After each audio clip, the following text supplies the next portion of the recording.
What if I told you the people of the Middle Ages were better at survival than we are today? Not almost, not sometimes, but genuinely better. They kept fire alive for weeks without matches, stored cold without ice, navigated without maps, and built defenses that grew stronger every year. And the craziest part is this: we have completely forgotten how they did it. Today, we are uncovering 7 medieval survival techniques that modern Americans desperately need to know before the next crisis hits. Imagine waking up tomorrow and everything you depend on simply stops working. No electricity, no phone, no internet to look up how to start a fire in the rain. Your lighter runs out, your batteries die. The cold moves in faster than you expect. Now, be honest. How long would you last? A couple of days? Maybe less. We like to believe we are more advanced than the people of the Middle Ages, but here is a truth most Americans never think about. When the world strips away the comforts we take for granted, the people of the Middle Ages were tougher, smarter, and far more resilient than we are today. They survived without machines, without supermarkets, without rescue services. And they did it by mastering survival techniques that most modern preppers in America have never even heard of. And the most shocking part, these medieval techniques were not crude, they were brilliant. Simple enough to be done anywhere, yet engineered with an understanding of nature that we have completely forgotten. The first one is a perfect example. A technique so powerful that medieval travelers could carry fire for days without ever needing to spark a flame. No flint, no friction, no matches. In a world where cold could kill you before sunrise, they created something almost unbelievable. A living flame you could store in your pocket. It was called the fire bundle. Picture this: a hollow plant stem, like elder or reed. Inside it, a glowing ember placed at the perfect temperature. The ends sealed with clay or beeswax, so just enough oxygen gets in to keep the ember alive, but not enough to let it burn out. What you get is a fire that sleeps. Not dead, not burning, just silently waiting. Medieval shepherds carried fire bundles across fog-soaked hills. Merchants kept them alive while crossing forests and mountain passes. They treated fire the same way we treat power banks today. Except theirs never ran out. When they needed a flame, all they did was crack open the stem, place the ember onto a bit of dry tinder, and blow. And the fire came back instantly, like it had only paused for a moment. No sparks, no grinding sticks together, no struggling in the rain. Some people even used a special kind of fungus, tinder fungus. It could hold an ember for over 2 months. 8 weeks of portable fire. Think about that. If someone in medieval Europe walked across half the continent, they could arrive with the same ember they left with. To put it in modern American terms, it was like carrying a battery that never dies. In monasteries, this idea went even further. They maintained eternal flames, fires that burned without interruption for generations. Not because it was romantic or symbolic, but because they understood one thing we have forgotten. Keeping fire alive meant keeping people alive. Now look at us. We rely on disposable lighters. When they run out, they are worthless. We rely on batteries. When they die, the screen goes dark. We rely on convenience. When it fails, we fail with it. Medieval people did not start fires from scratch unless they had to. They protected fire. They nurtured it. They carried it with them like a lifeline. And in a survival situation, it absolutely was. This first medieval technique reveals something uncomfortable. They were not stronger because they had more. They were stronger because they knew how to hold on to the essentials. And if you have ever stood in freezing darkness with no way to make a flame, you will understand why this small, forgotten system was nothing less than life-saving. When most people today hear the word smoked, they think of flavor. Bacon sizzling on a Sunday morning. Barbecue brisket slow cooking for hours. Campfire salmon with that rich, golden crust. But to medieval people, smoke was not seasoning. Smoke was science. Smoke was survival. and it was one of the most important technologies they had in a world where cold storage did not exist, and losing food meant losing lives. The truth is shocking. Medieval communities did not only smoke meat, they smoked almost everything they wanted to protect: grain, herbs, medicines, clothing, rope, nets, even leather. Smoke was their invisible armor, their built-in shield against time, insects, moisture, and decay. And they used it with a precision that would surprise even modern preppers in America who think they understand preservation. Imagine stepping into a medieval smokehouse. It was not a backyard barbecue shack. It was a towering chamber built like a survival machine. Thick wooden beams sealed the structure. A stone hearth sat below, burning carefully chosen woods. And above that fire, rising through the chamber in layers, was the heart of a system that kept entire villages alive. The lower level held hot smoke. This is where meat hung. Not to taste good, but to last through endless winters. Salt could only do so much. Drying was not enough, so they used smoke as a chemical shield. The compounds in hardwood smoke slowed bacterial growth, repelled insects, and created a protective crust that let meat last months longer, sometimes even seasons longer. But the genius was above the meat racks. The middle level contained cooler, gentler smoke. This was the realm of grains: wheat, barley, rye, oats. In the modern world, if your rice gets infested or moldy, you throw it away. In the Middle Ages, spoiled grain was a disaster. Smoke fixed this. Woods like pine and juniper produced aromatic compounds that coated each grain with a thin chemical barrier. Insects like weevils and moths refused to cross it. Mold struggled to form. Smoke bought time. Time meant food security. And then there was the top level, where the smoke drifted softly like a whisper. This zone was for the most delicate materials: medicinal herbs, healing plants, dried roots, leaves used in tonics. Medieval healers understood something we rarely acknowledge today. Smoke could transform medicine. Slow-smoking concentrated oils, enhanced potency, and even created new compounds as plant chemistry reacted to heat and aromatic vapors. Some herbs became stronger after smoke exposure, not weaker. Knowledge passed down through observation, not textbooks. Clothing benefited too. Cloaks smoked with certain woods became water-resistant. Wool blankets absorbed smoke oils that repelled insects and moisture. Fishing nets lasted longer. Ropes resisted rot. Leather treated with cold smoke gained resilience without the rancid oils that modern tanning sometimes uses. Every inch of the smoke chamber served a purpose. Nothing was wasted. It was a complete system, a medieval equivalent of a multifunction survival facility. And the best part? It required nothing but fire, wood, patience, and craftsmanship. Now compare that to modern America. We freeze everything because we can. We throw food away the moment it turns questionable. We rely on refrigerators that break in a blackout. We trust grocery stores to always have restocked shelves. But the fragility is obvious. One major storm, one grid failure, one prolonged disaster, and suddenly the freezer becomes a ticking clock. The medieval smokehouse did not tick. It did not break. It did not depend on fuel or power. It worked anywhere, anytime, in any season. The only requirement was knowledge. And knowledge does not lose power in a blackout. This raises a bigger question. Why did we stop doing this? Why did we forget this level of mastery? Maybe because modern convenience is addictive. Maybe because technology makes us overconfident. Maybe because we have mistaken efficiency for intelligence. But imagine an American homestead today equipped with a real smoke preservation system. A setup that protects meat, grain, herbs, textiles, and medicines all at once. A setup that needs no electricity. A setup that lasts decades. A setup that keeps you fed even if the grid does not come back for months. The medieval world was not primitive. It was practical.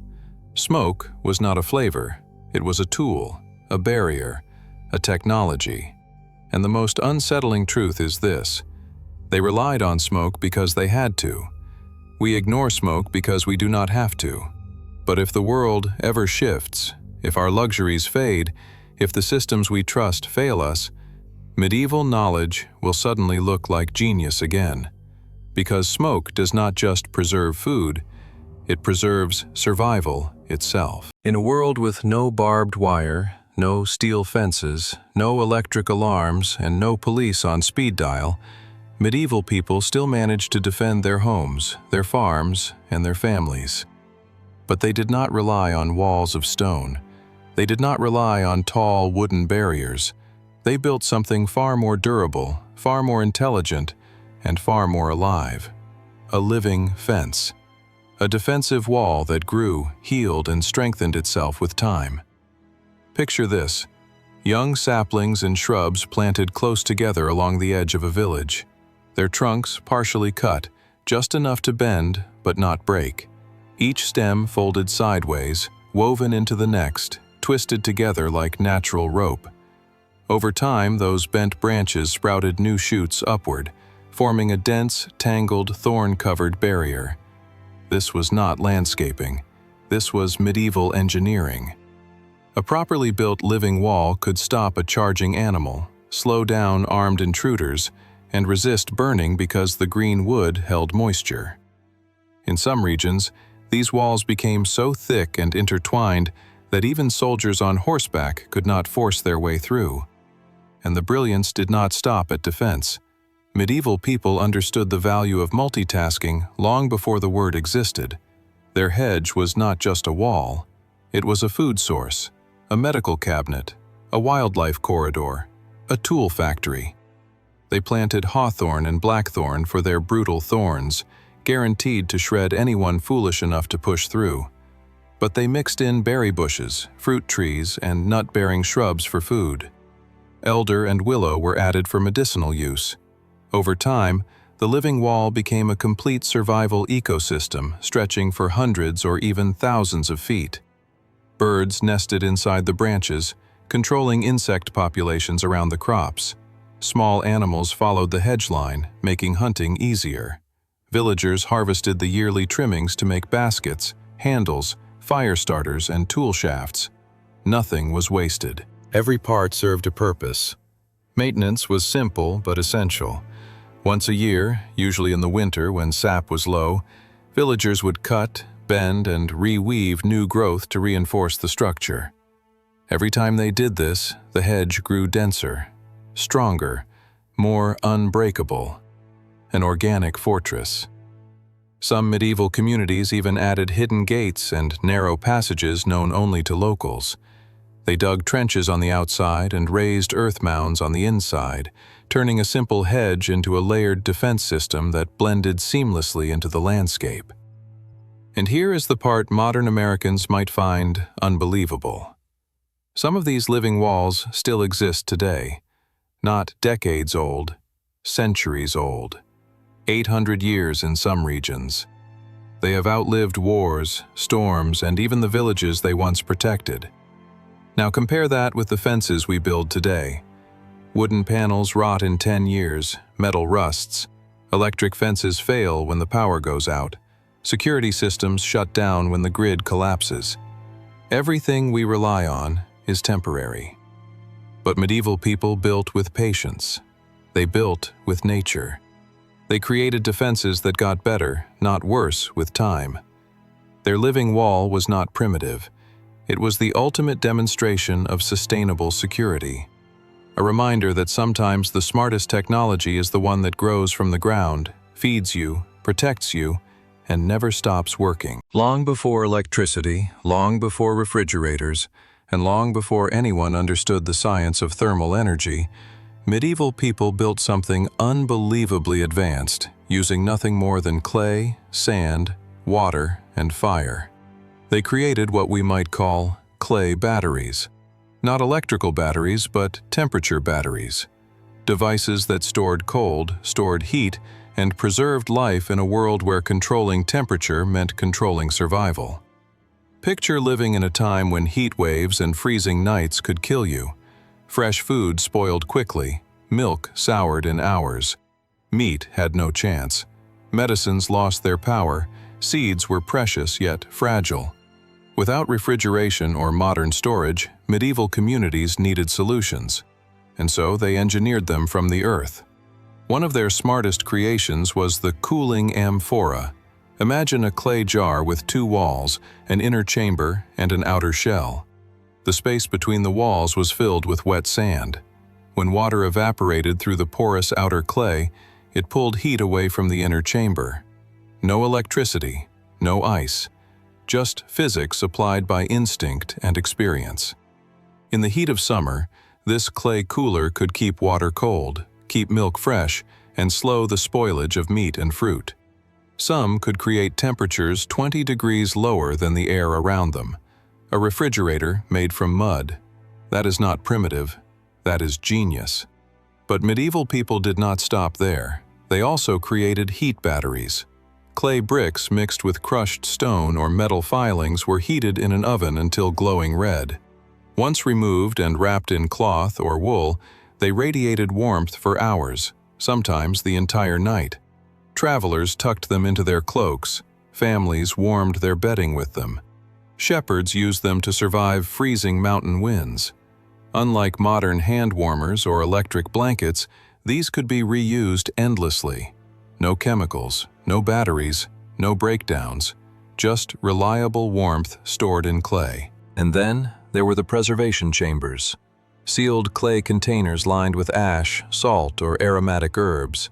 Inside these chambers, seeds stayed viable not just for months, but for years. Some monastery records claimed decades. In a world where one failed harvest meant starvation, this was nothing short of life insurance. Think about the level of understanding required. Medieval people knew how moisture, heat, airflow, and organic materials interacted long before they had scientific language to describe it. They used every element of nature with intention. Now compare that to modern America. Our refrigerators break when the power goes out. Our heaters fail when the grid collapses. Our batteries die. Our seeds come in plastic bags that last a single season. Our entire temperature management system relies on fragile infrastructure. Medieval clay batteries relied on nothing but the natural world. Their brilliance was not in complexity. It was in resilience. Clay does not short-circuit. Clay does not need replacement parts. Clay does not stop working because of a blackout. It stores heat when you need it. It stores cold when you need it. It preserves your food. It protects your future. These ancient devices were not just tools. They were survival systems built into everyday life. They offered comfort, safety, and stability in a world that gave no guarantees. And they remind us of a truth we have almost forgotten. Nature can be technology, if you know how to shape it. In the modern world, waterproofing is something we buy. We trust jackets labeled waterproof. We trust tents coated in synthetic spray. We trust boots advertised as stormproof until the first real downpour proves otherwise. But long before chemical coatings and factory-made fibers, medieval people created a waterproofing system so effective, so durable, and so simple that it often outperformed modern outdoor gear. And they did it without a single synthetic ingredient. Their secret was something called the friction glaze. At first glance, it sounds almost too simple. A mixture of tree resin, animal fat, and beeswax. But the real magic was not in the ingredients, it was in the process. A process that transformed fabric and leather at the microscopic level, using nothing more than pressure, heat, and patience. Here is how it worked. Medieval hunters and shepherds began by collecting resin from pine, spruce, or birch trees. These resins were naturally sticky and highly hydrophobic, meaning they resisted water. The resin was heated until it melted, then mixed with rendered animal fat to increase flexibility and beeswax for stability. The result was a thick paste with the consistency of warm butter. But instead of simply brushing this mixture onto a cloak or pair of boots, medieval craftsmen pressed it into the fibers using hours of friction. They rubbed the mixture vigorously into the material by hand, creating heat through motion. This heat opened the fibers, allowing the waterproof mixture to seep deep inside, not just coat the surface. And this is where medieval ingenuity shines. While modern waterproofing often forms a superficial layer that cracks, flakes, or wears out, the friction glaze bonded with the material from the inside out. Once cooled, the treated fabric became remarkably water-resistant while still breathable.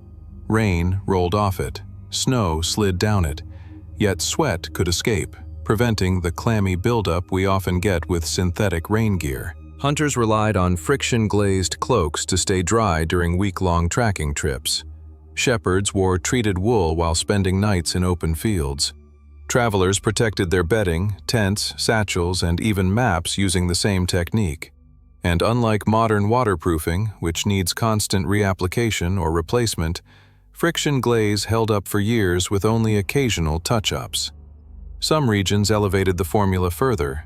They added crushed charcoal for UV protection, ground minerals for cold flexibility, herbal extracts to repel insects. The variations were endless, and each village had its own unique recipe passed down through generations. Think about this compared to modern life. We buy jackets designed by global corporations. We pay premium prices for materials with fancy names. Yet many of those materials fail the moment we face real weather. Medieval people faced storms on foot, in open landscapes, with no backup clothing. So their waterproofing had to work, and it did. The friction glaze is a reminder of a world where people solved problems with their hands and intuition, not with factory coatings or chemical formulas. It shows that waterproofing does not need to come from a bottle or a label.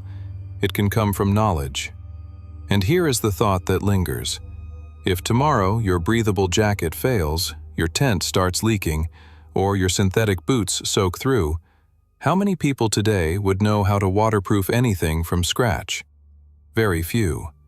Yet medieval villagers, with no scientific training, no modern tools, and no access to global supply chains, mastered a system that kept them alive through centuries of storms. Before satellites, before compasses, before even reliable maps existed, medieval travelers navigated the world using a sense we barely use today.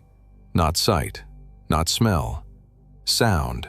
They built an acoustic navigation system so refined that experienced travelers could identify valleys, water sources, weather changes, forest types, and even their exact position on a trail simply by listening. Think about that for a moment. Today, most Americans cannot find their way across a parking lot without checking their phone. If the GPS signal drops, we panic. If the battery dies, we feel stranded. But in the Middle Ages, people crossed continents guided only by the sounds of the world around them. Here is how their human GPS worked. Medieval travelers trained themselves to read echoes.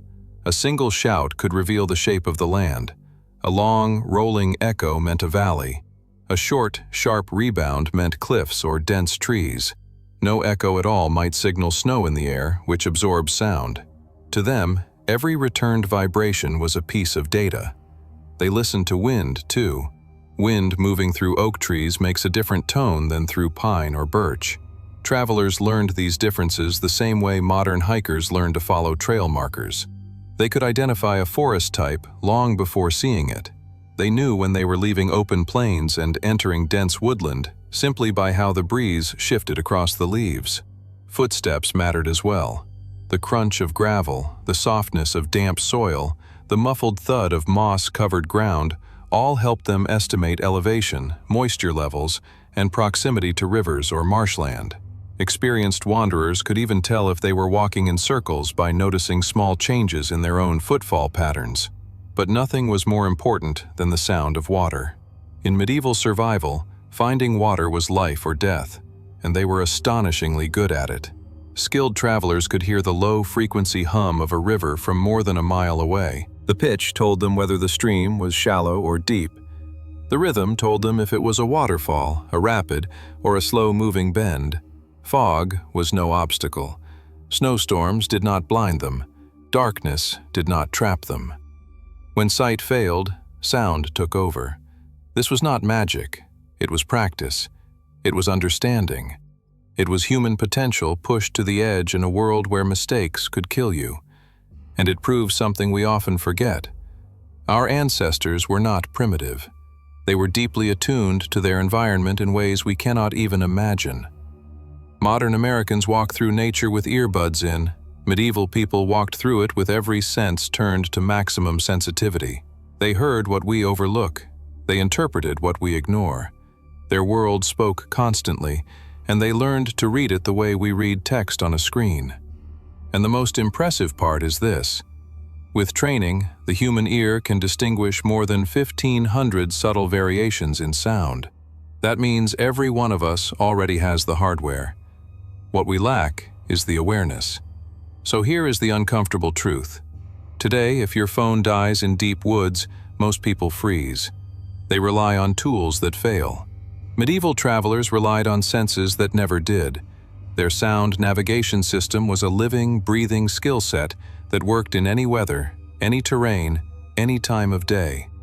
It was the original GPS, a system built into the human body, one we have allowed to atrophy in an age of convenience. Long before the printing press, long before libraries, long before information could be stored in clouds or servers, medieval communities built something far more resilient than any hard drive we have today.